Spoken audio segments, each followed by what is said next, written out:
Friends, এই বাচ্চাটা আজকে টি10 অ্যাডমিশন হয়েছে, গ্রান্টিংও হচ্ছে।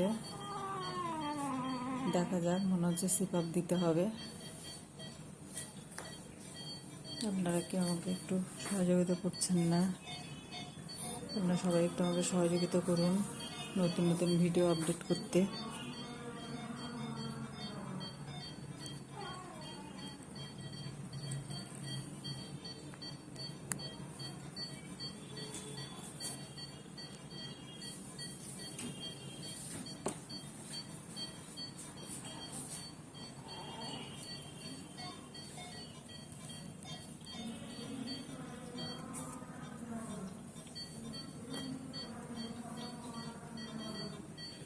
যদি সিপআপ অর্ডার হয়, সিপআপ সব রেডি করে রেখে দিয়েছি।